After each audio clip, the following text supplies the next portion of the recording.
In today's day and age, you see everyone online saying that they have depression, they have this, they have that, without seeking medical supervision or medical help. They start taking every supplement in the market with the hope of getting better without going to the doctor. Some people would say that they don't have enough money to go to the doctor, which I get in some instances, and I'll give you an alternative thing to do later in the video, so stick around for that. But today we're having a deep dive into the stages and phases of self-diagnosis. But before we do that, hit the like button, subscribe to the channel if you're not already, so you can see our upcoming videos. Phase 1, the Googling phase. So every person goes through this at a certain point of their lives. They start to feel some sort of symptoms. Sometimes it's even something not to worry about, but a simple Google search can change everything. They can go to the doctor and get the real right answer right away, but they take the long route. And that's when the problem starts. They type the symptoms and get 20 pages of search results. And of course, Google will give you everything. I mean, literally everything that can cause any of these symptoms that you mentioned. And that's when you enter phase 2, the panic attack. The fear and dark thoughts start to get into your mind. You feel like you're going to die according to your Google search results, and now you'll start wondering, why would that happen to you? When did it happen? When did it start? Where did you take it from? Even if it's not contagious, like sometimes you start feeling like, where did I get this from? And it's not contagious. After that, you'll start acting like you have these symptoms. Like if Google says you will have 1, 2, 3, 4 and you only have 1 and 2, you'll start acting like you have 3 and 4. And that's the psychological effect of knowing that you might have that. After a couple of days, you have 2 ways to choose from. Either forgetting about it and just move on with your life, or the worst way, which is the psychological symptoms will start to grow and start to get worse and worse every day until you reach a point where you have to seek help, which leads us to phase 4, confusing your doctor. You go to your doctor or community pharmacist and tell them all the symptoms that you have. Most of the time, if you have these symptoms because of Google, they will be like irrelevant, not connected to each other. So they will not lead to one thing. So that's when the community pharmacist or the doctor will get confused and start asking you, where did you get these from? And that's when you tell them, I did a Google search, which is the worst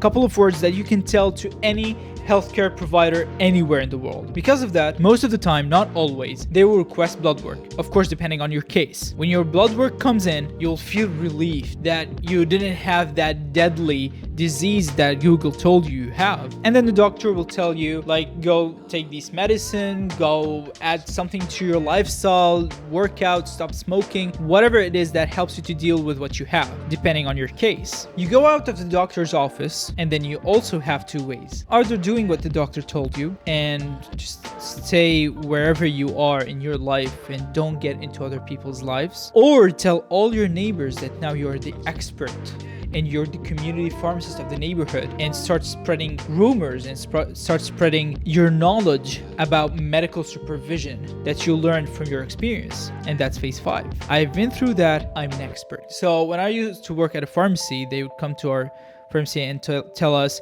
like, I want this medicine, and we would tell them that it's a prescription medicine, you cannot take it like that. And they would tell us, oh, our neighbor told us to take that, Mrs. X, whoever it is. That's the problem. I know you've probably like raised a child or have nephews or have just experience in life, plus your experience with that disease. That does not qualify you to give medical supervision, medical advice, and prescribe medicine to people who you don't know what's happening with them. And the problem is that misinformation spread like wildfire. Like, you cannot stop misinformation from spreading. If you tell one neighbor, the whole neighborhood will know. That's for sure. And whenever you blame them for telling the neighbors that take this or take that, they'll say, I don't know shit about medicine. Why would you take an advice from me? And they will start blaming you for trusting them. As a normal person who doesn't have any medical knowledge or any relatives who are in the medical field, you will trust her because you don't know, and that's okay. And that's why we're making this video. Self-diagnosis and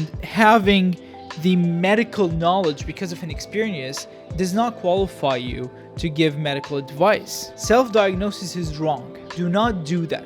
you're getting yourself into some serious issues, and sometimes you're dragging other people with you. You see, if they went to the doctor from the first day, they wouldn't have to go through all of that. And the problem with that is that you see that all over social media, like, oh, do these 5 tricks to relieve yourself and get over depression. Take these 5 teas to relieve pain. Just stop eating this and stop eating that, and do these exercises to take whatever it is. Stop spreading info that you're not sure about. I don't know if people would go online and say that they are depressed out of sympathy. They want sympathy from people. I don't know if that's the case. I don't know if it's just a trend that people are following, but please stop that. It's dangerous. It's not good.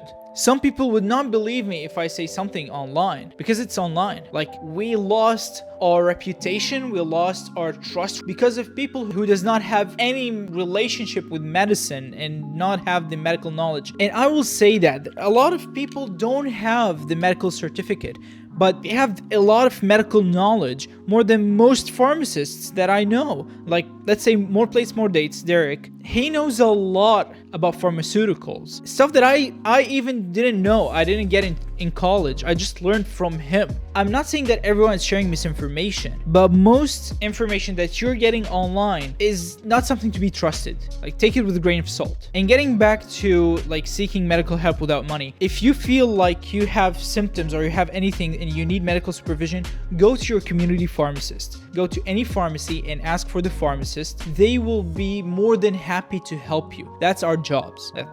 From a community pharmacist, I'm telling you, I've worked in a pharmacy before. I worked as a retail pharmacist. I'm more than happy to help you with whatever you have. And if I don't have the right knowledge for that, I would redirect you to the right doctor in my area, in my neighborhood, in whatever it is, my state, wherever you live. They would be more than happy to help you. Don't be afraid to ask for help. Don't be ashamed to ask for help. It is okay, and it's our job to do that. If you like this video, please hit the thumbs up, subscribe to the channel if you're not already, and comment down below what you want to know about next, and I'll see you in the next one.